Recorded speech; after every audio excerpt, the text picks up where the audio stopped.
The struggle for freedom and independence is one that is old as mankind itself. It was also the main reason that hundreds of colonists from the British Cape Colony in South Africa decided to leave on an ambitious journey northwards into the hinterland to establish their own independent state in organized trek parties in 1836 and 1837, free from the stifling oppression and regulations of British rule. Their epic journey would come to be known as the Great Trek. These Voortrekkers, or Boers as they were called, would in future play a leading role in the history of South Africa, as depicted in frieze at the Voortrekker Monument in Pretoria.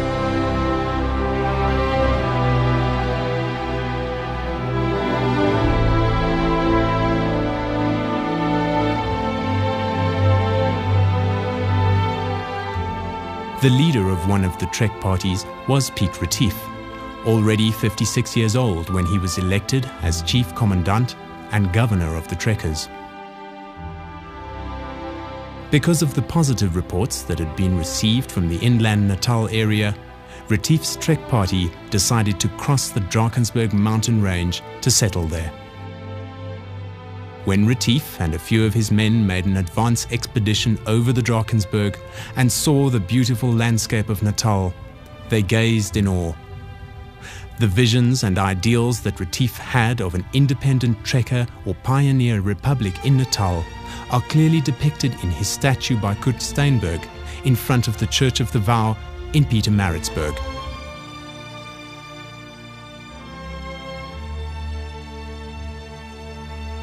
Retief first called on Port Natal, now Durban. About 60 settlers welcomed him very cordially. Two major stumbling blocks had already been overcome. The Drakensberg had been crossed, and the group of British settlers in Natal welcomed his arrival. But there was a third stumbling block: Dingaan, king of the Zulus. He'd murdered his half-brother Shaka in 1829 and moved to a new capital, Umgungundlovu, place of the elephants.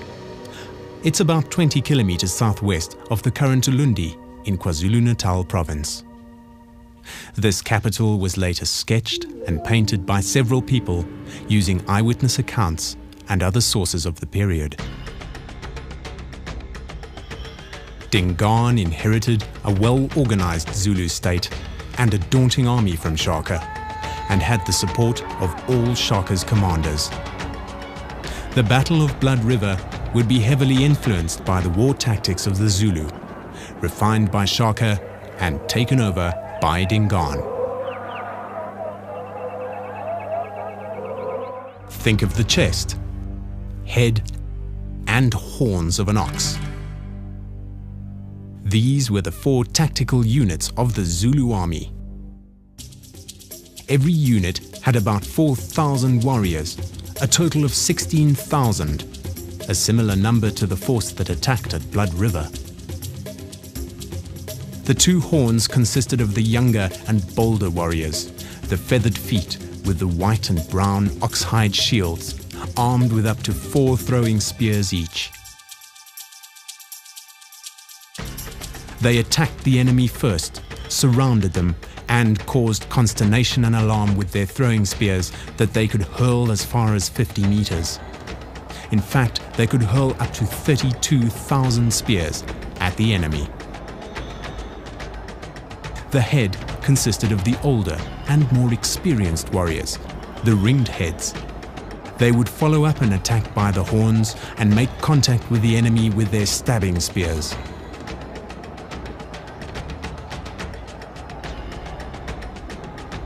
They formed up behind the head to support them, and also to prevent the warriors of the head from turning back and fleeing. The 4th unit was the chest, or reserve, and also consisted of experienced warriors. This technique was very effective against rival tribes, but it was not known if it would endure against Voortrekkers on horseback with their muzzle-loading rifles, their flexible battle tactics, and their wagon forts, the so-called lagers. While still in Port Natal, Retief sent a message to Dingaan saying he would be paying him a visit to negotiate for land for the Voortrekkers. Retief had no idea that he would be negotiating with a sly, suspicious man, a man who didn't hesitate to murder his own family. Piet Retief looked upon Mgungun for the first time on the 5th of November 1837. Today, a few built-up huts can be seen in the background. Retief came from the south and must have approached the capital from slightly to the left of the furthest point in the picture. Dingaan received Retief very cordially, or so it appeared. The negotiations also went without a hitch. Dingaan agreed to grant the area south of the Tukela River to the Mzimvubu River from the Drakensberg to the sea, and including Port Natal, to the Voortrekkers. This area was sparsely populated because Shaka had killed off or chased away most of the tribes who lived there.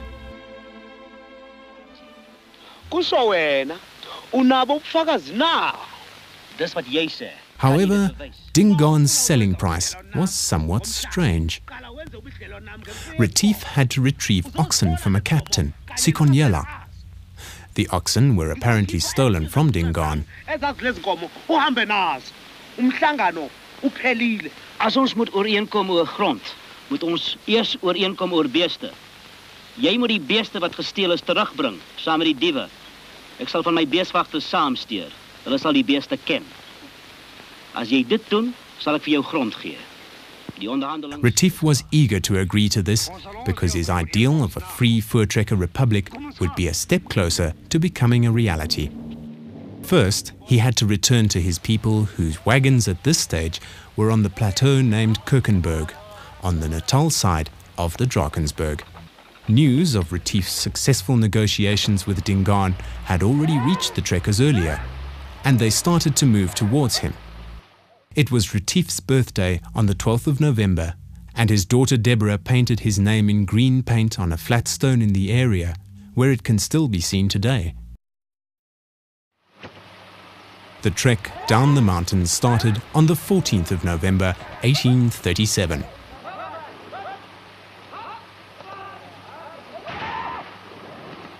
News of his successful negotiations with Dingaan had also reached other trek parties, who started moving towards Natal. Among them were the trek parties of Gerrit Maritz, A.H. Potgieter, and Piet Uys.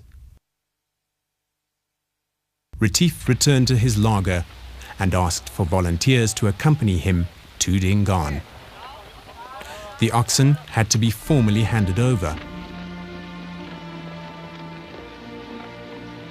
Piet Retief and 69 of his men, among them his son, as well as 30 servants and wagon drivers, left the trekkers on the 25th of January 1838. They would never return.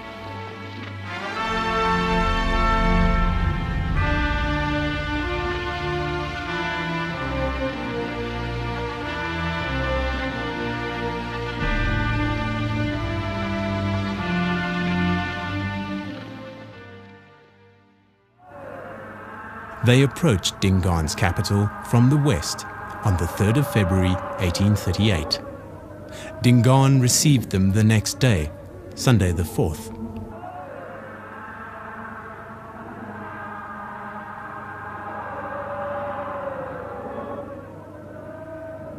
The transport document was explained to Dingaan by Thomas Halstead, an Englishman from Port Natal who could speak Zulu and who acted as an interpreter for Retief. After many questions and explanations, Dingaan signed the treaty.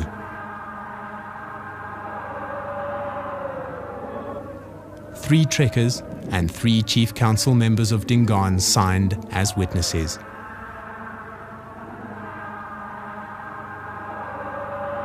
Then the festivities began.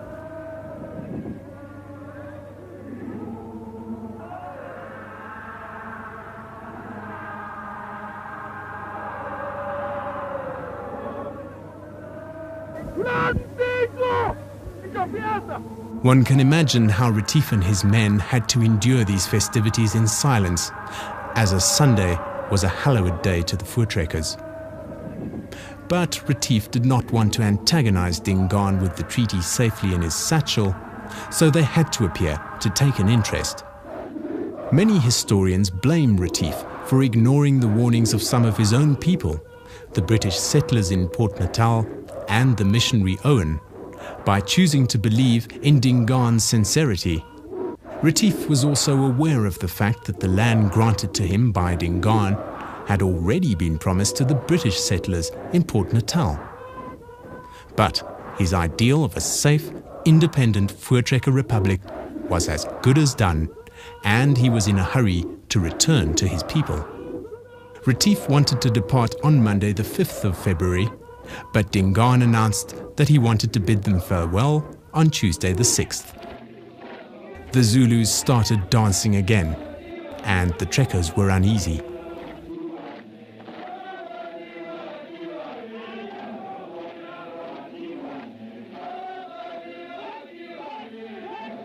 As was the custom, they left their horses and rifles outside the capital.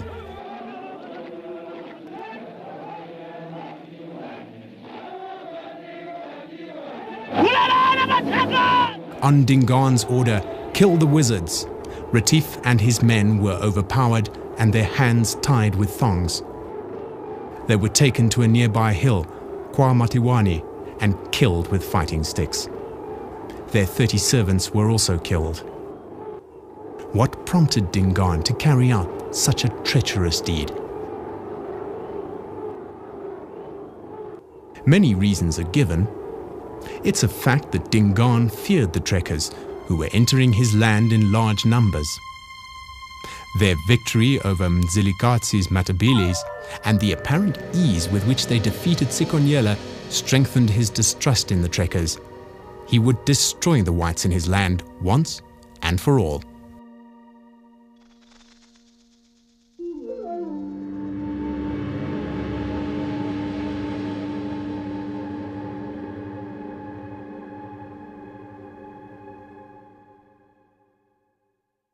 The murder of Retief and mobilization of Dingaan's forces the next day was witnessed by the missionary Owen.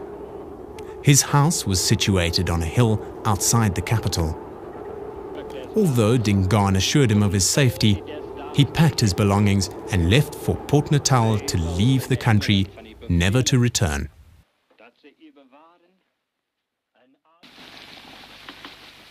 The unsuspecting trekkers were in the areas now known as Escourt, Colenso and Wienen when they were attacked on the night of Saturday, the 17th of February, 1838. Luckily, some of the loggers received news of the attacks and could temporarily halt the Zulu forces, but the damage had already been done. All their livestock was taken, and 282 voortrekkers and 250 servants were dead. A section of the Zulu force also attacked Port Natal and destroyed everything. The British settlers found shelter on a ship in the harbour, escaping certain death. After the death of Retief, Gerrit Maritz, Piet Uys and A.H. Potgieter were elected as the leaders of the voortrekkers in Natal. A commando under the leadership of Uys and Potgieter was drawn into an ambush at Italeni on the 6th of April 1838. Piet Uys and his son died, and Potgieter and his men had to flee for their lives. This expedition would henceforth be known as the Vlugkommando in Afrikaans, meaning the commando that flees. The voortrekkers accused Potgieter of cowardice. He was so aggrieved about this that he took his people back over the Drakensberg and would later play an important role in the Transvaal and the South African Republic. The Zulus launched an attack on Gat's Lager, also known as Veglaar, meaning a lager ideal for fighting, next to the Bushmans River in a deep valley on the 13th of August 1838. The valley afforded the trekkers natural defences, and this time they were prepared. A wagon laager, of which all the entrances were blocked with thorn branches, was the only way to repel an attack. The 75 prepared men were only able to drive off the Zulus on the third day.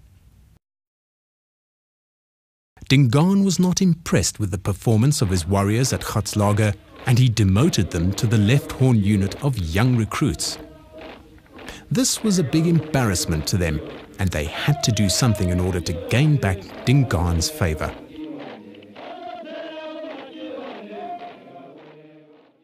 Gerrit Maritz died on the 23rd of September 1838. With Potgieter leaving Natal and Uys dead, the trekkers were now without a leader. But a voortrekker deputation had already arrived in Graaff-Reinet in the Eastern Cape in August of 1838 to ask a well-known and respected man to join the voortrekkers in Natal. That man was Andries Pretorius. He was elected as chief commandant of the voortrekkers and immediately began preparing a military commando for a possible attack by the Zulus. 5 days later, the commando, consisting of 57 wagons and 400 men, departed in a northeastern direction towards Umgungundlovu. They would now take the offensive to stop Dingaan's attacks. Along the way, some more able men joined the commando with their wagons. The idea of a covenant with God had its origin with Andries Pretorius. If God gave them victory over the enemy, they would build a church in his honor, and they and their descendants would commemorate the day of victory as a Sabbath.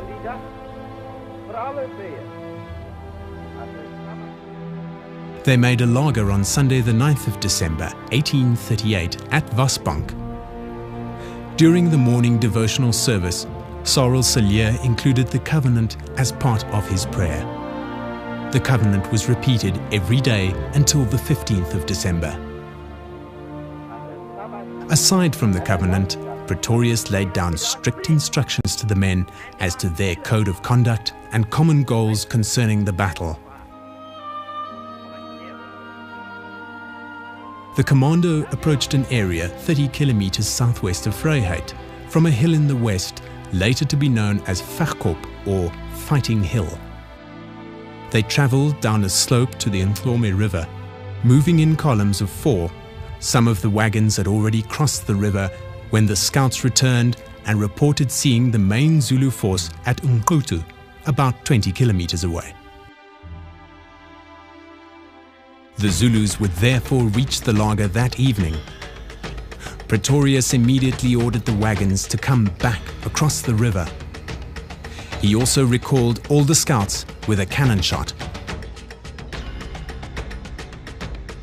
They moved slightly to the south and formed a laager where bronze wagons commemorating the event now stand. The trekkers were trained so well that the laager was formed within an hour. Pretorius departed with 300 men to confront the Zulus, but decided to cancel the operation as it was already afternoon and the next day would be Sunday. Tactically speaking, this was the correct decision. A confrontation with the Zulus in the open veld would, as experience had taught them, be risky. But let's take a closer look at the laager and the surrounding area. The laager consisted of 64 wagons, giving it a circumference of 400 meters, about the size of an athletics track around a football field, with a diameter of 65 meters. With 10 oxen per wagon, there were 640 oxen in the laager, fastened to posts in the ground with thongs.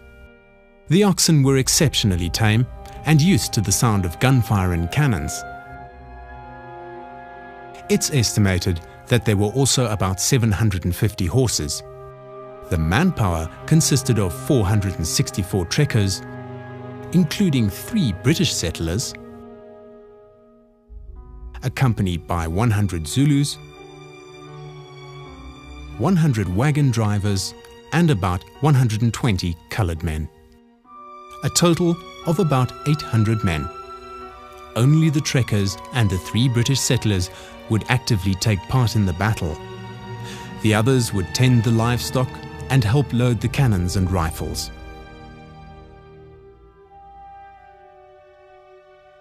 The gaps between the wagons were about 2 meters in size.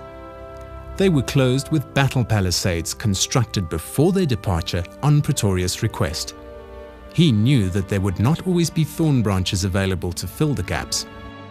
Battle palisades were also placed between the front and back wheels and then chained to the wagons. These palisades prevented the enemy from penetrating the laager. The artillery consisted of 3 cannons, one at the main entrance to the north, one at the northwestern side, and another to the east.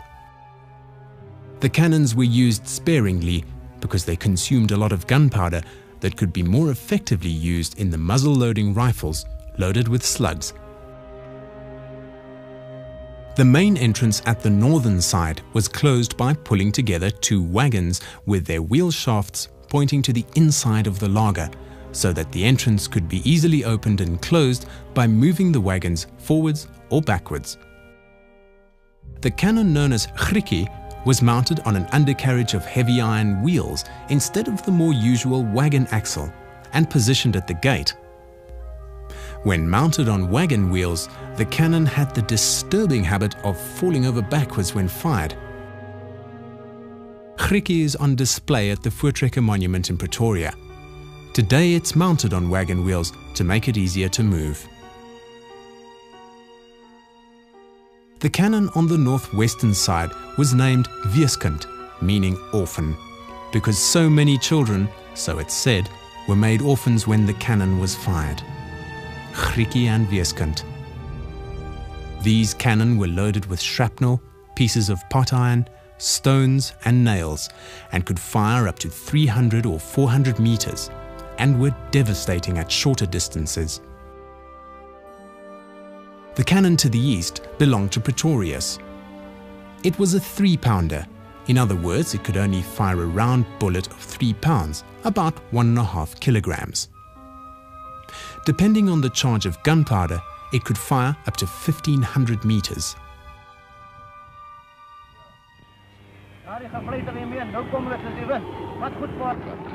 Every man normally had 3 or more muzzle-loading rifles, and with assistance to load them, the shots followed each other rapidly. The trekkers stood between the wagons to shoot, about 8 men in every opening.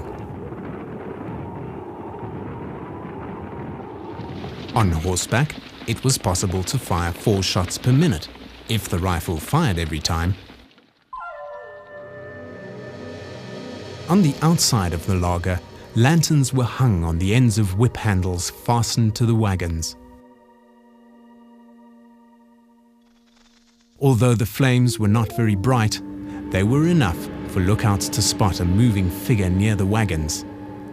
The glow also made it possible for the voortrekkers to aim their rifles accurately. Was it coincidence that the commando arrived in an area where a deep ravine with its sides more than 4 meters high was situated at the southern end of the laager? Was it also a coincidence that they would have a river on their eastern side that originally ran deeper and wider, with a hippopotamus pool deeper than the length of a whip handle? These were natural barriers or traps. Could it, in the words of Cyril Cillier, be the Lord in his ultimate providence, who coincidentally led them to this spot? The laager was not very close to the river on the eastern side because it had rained and the area was marshy. Originally, the area was overgrown with reeds.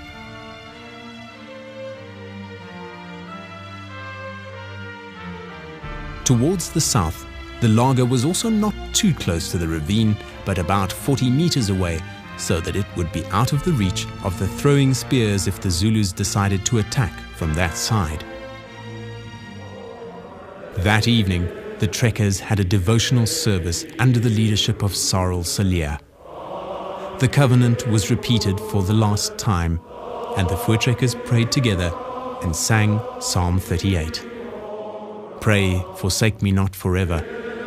Be thou never far removed from me, O God. Hasten, Lord of my salvation, in compassion to uphold me with thy rod. The Zulus must have been near because they could hear the voortrekkers singing, but it was interpreted as wailing. The Zulus in turn sang their own warrior song. We journey to war, over the hills yonder, over the hills where the sun sets, to a country we do not know. We journey for you, King and Father, Lion, Elephant, Liberator, King of Kings, King of the Zulu, Dingaan. We greet you. Then everything became quiet. It is unlikely that anyone fell asleep. 800 men awaited the arrival of the Zulus and the possibility of a night attack.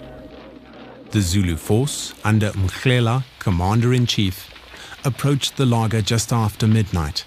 In other words, on the 16th of December 1838, from a southeasterly direction.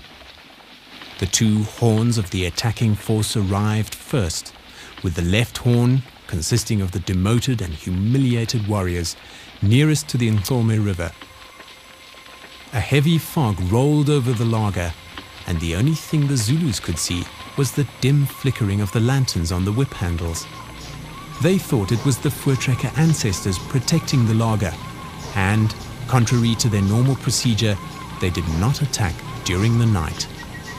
This was a costly tactical error. Had the Zulu attacked the laager during the night, the voortrekkers would easily have been overpowered. Their muzzle-loading rifles would not fire in the wet, foggy weather. The left horn, the section nearest to the river, decided to attack the laager on their own and thereby win back Dingaan's favor. They forded the river at a drift, about 600 meters south of the laager, and went slightly to the west to avoid the ravine, thereby ending up in an area just to the west of the laager. But then they lost their way in the heavy fog. It appeared as if the laager had totally disappeared. Strangely, or even mysteriously enough, the horses and oxen in the laager didn't make a sound. Any sound would have given away the position of the laager to the Zulus. In the laager, the trekkers could hear the shuffle of 4,000 pairs of feet outside in the dark. It sounded like thundering water coming down on them, or strong wind blowing. It was overwhelming, terrifying. They could even smell the Zulus' bodies smeared with fat. In desperation, the lost left horn then formed a semicircular position, 100 meters deep, 50 meters from the laager, and settled down. The scene was set for the most famous, most unique, and most epic battle in the history of South Africa.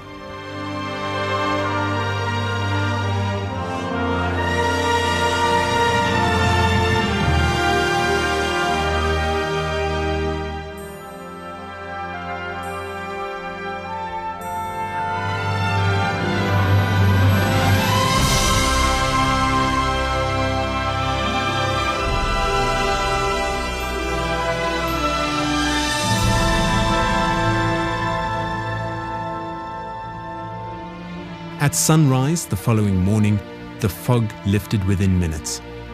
It was a bright, sunny day, an ideal day for the rifles and cannons of the trekkers.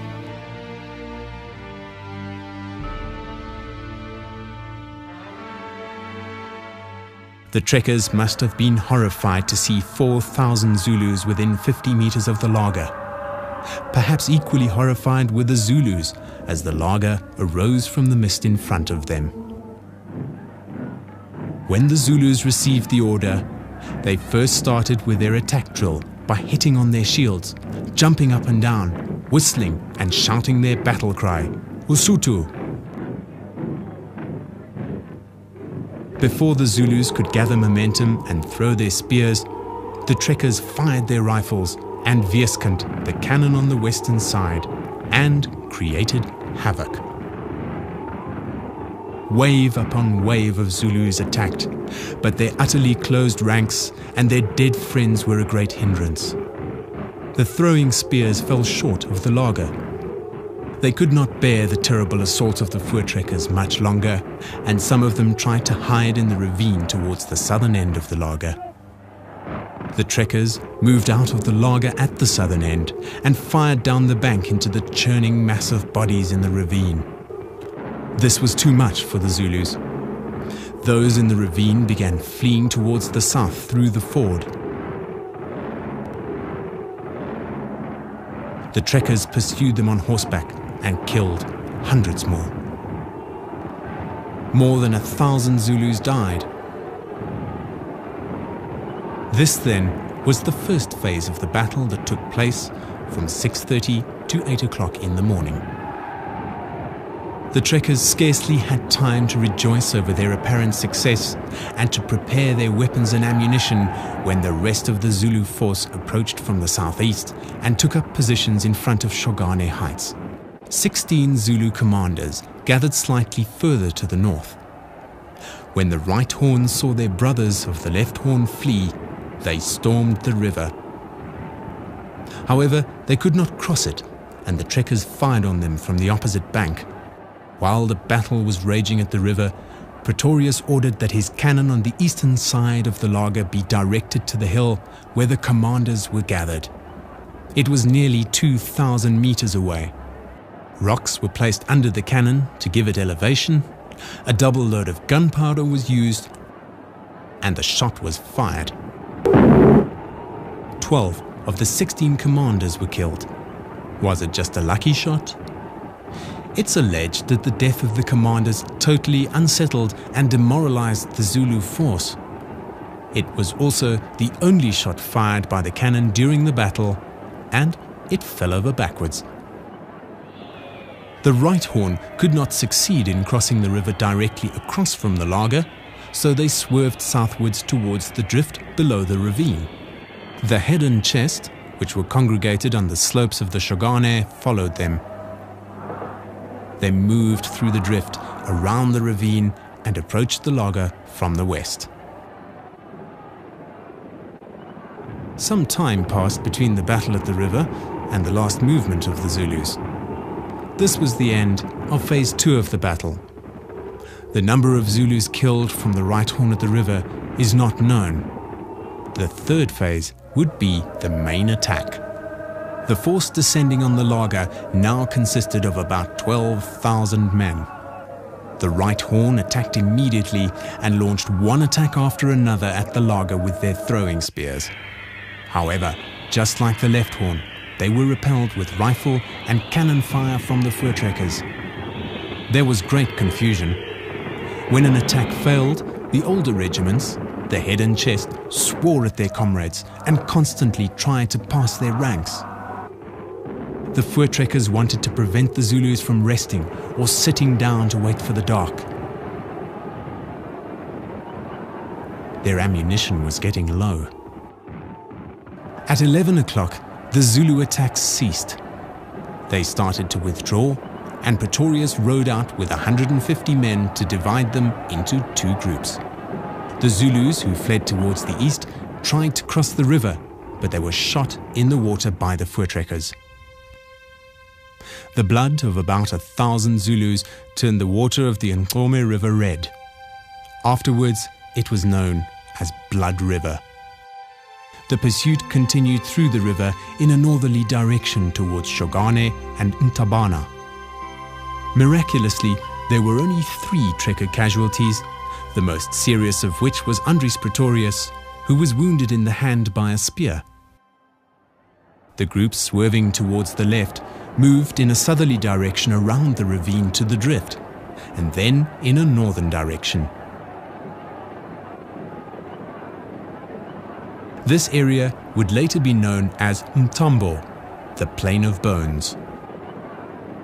Other Zulus fled west towards Verkop. The trekkers pursued them for 3 hours. Towards the late afternoon, everyone returned to the laager. The Battle of Blood River was over. Pretorius Commando would henceforth be known as the Wen Commando, or Winning Commando. But the scene outside the lager was one of the most tragic sights in the history of Africa. The battlefield was strewn with corpses. More than 3,000 Zulus died. Why was it destined to happen? Perhaps only the words of the South African poet C.M. van den Heever convey the cold reality which was hidden by the slowly setting sun that 16th of December 1838. He saw the tragedy of a courageous young Zulu warrior reaped in one moment. Your body gleams like copper on the veldt. The bending grasses drop on you their morning dew. Here where you sleep your final sleep. Your snow-white plumes still quiver as if in war, but the dark stain beside you is blood lost in the sand. Your hand, lifeless and grey beside the bright keen spear. Your king in Umgungundlovu will wait for you, his hands shading his eyes, lost far amidst the blue where you went out to war. And he will wait for the stamp of feet, the clatter of your advance, for the whirl of white betufted legs untamed in battle dance. The hills will call you, and a Zulu girl alone beside her fire will watch at night, gazing in silence till the morning light.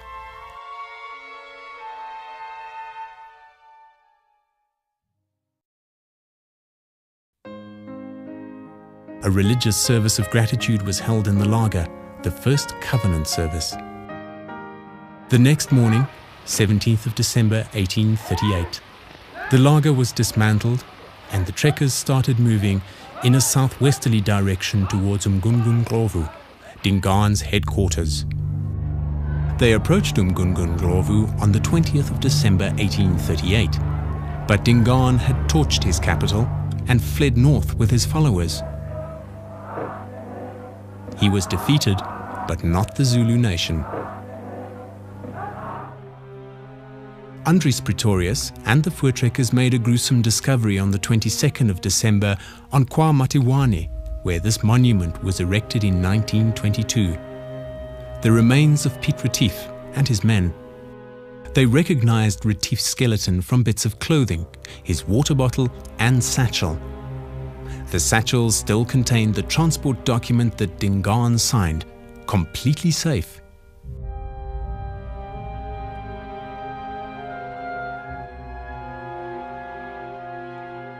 Three days later, it was Christmas, but it would be a gloomy day for the Voortrekkers.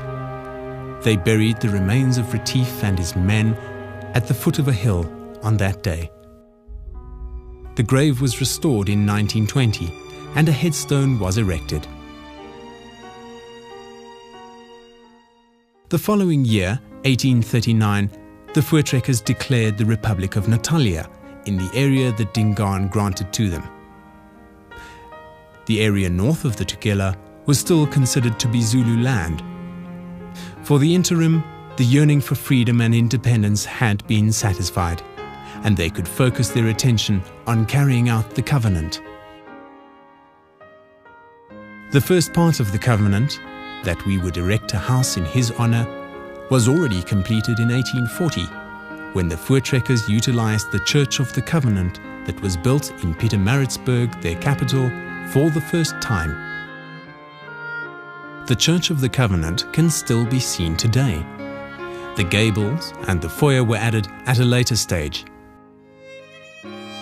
During the years following the Battle of Blood River, the 16th of December had been commemorated amongst many communities as a Sabbath.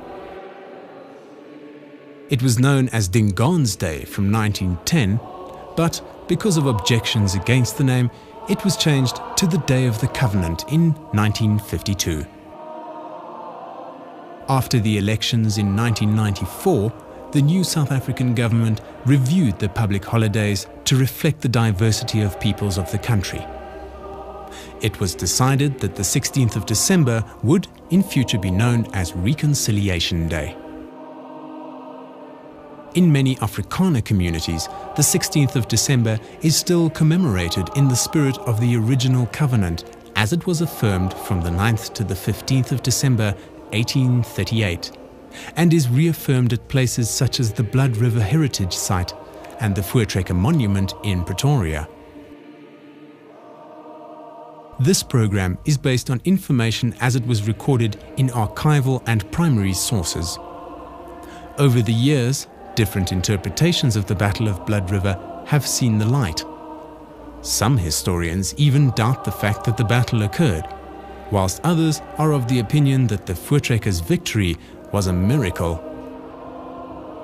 The last word on Blood River has not been spoken.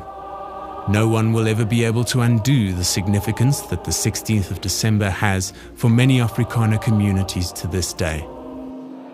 However, 28 years after the Battle of Blood River, a strange gathering took place at the same spot where the battle was fought. This event set an example of peace and reconciliation far into the future of South Africa. The day was the 16th of December 1866. A huge number of Voortrekkers and their children came from far and wide to commemorate the battle. Then, from the east, over the Plain of Skulls, came Cetshwayo, king of Zululand. With him was a great following of warriors. But this time, he had not come to do battle with the Voortrekkers, but to celebrate the peace and friendship between them. Cetshwayo addressed the Boers and emphasized the strong ties between the Zulu nation and the Boer nation. Ties so strong that it were as if the two groups were living under the same roof. Then the Zulus and the Boers stacked a heap of rocks to commemorate the Battle of Blood River and the peace between them. After 164 years, this simple monument remains, a quiet memory of an epic battle fought way back in history. Of all the documented historical events in the history of South Africa, the Battle of Blood River stands out as the greatest, but also the most tragic moment of all. The memories of this great battle will live on as a marker on the path of South Africa.